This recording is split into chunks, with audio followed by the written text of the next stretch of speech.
This is JC DeLass with this week's Fidelis Care Coach's Corner, and our guest this week is Bob Sims, the men's and women's golf coach at St. John Fisher College. Coach, what are some of the challenges in coaching what is an individual sport and melding that group into a team effort? We have 5 players that play in tournaments.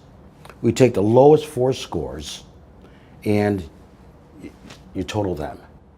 So if one person has a bad round, you can sort of deal with it. But if 2 people have a bad round, that impacts the whole team. So we are always talking about how to plan. We plan each round before you go out to play. We always have a practice round, and we get guys together on the same page so that we plan our rounds similarly so that we have no mistakes or as few mistakes as possible. Everybody on your team is an excellent player. So how do you, as the coach, get them to elevate their game and get them even better than they already are? Practice. Good practice.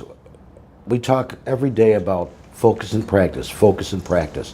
What they do in practice is harder than what they're going to do in the golf tournament because we ask them to think about what they're doing. Whereas in the golf course, we don't want you to think. Just go out there, hit the ball at your target.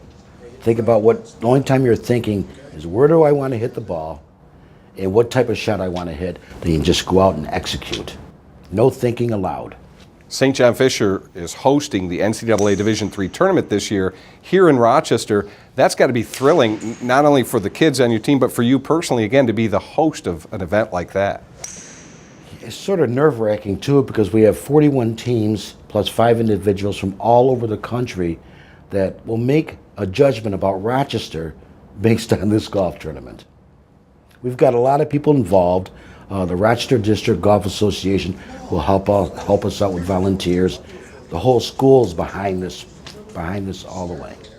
What type of student athlete are you looking for when you're recruiting here for St. John Fisher College? Well, first of all, I'm looking for a kid with good grades. Average in the 90s, 1,200 SAT scores. Then I'm looking for kids that can play. In other words, the only way for me to determine if a kid's good enough to play in this team is by the scores that he shoots in summer tournaments. He's got to play in state events, AJGA events, and hopefully national events. You've had great success here at St. John Fisher, but the pieces are in place now to take this program up a notch or two. That's got to be very exciting to be a part of that. Well, it's easy to get to the national championship once. I mean, we've been ranked as high as 3rd in the country. It's easy to get there once. The hard part is staying there. What's the best part about coaching here at St. John Fisher College? Well, I've been here since 1988. This is a great place. Great place, great people. The athletic director is awesome. And the people that work here, it's fun to come here. Thanks for joining us, Coach. Thank you. And thank you for watching this week's Fidelis Care Coach's Corner.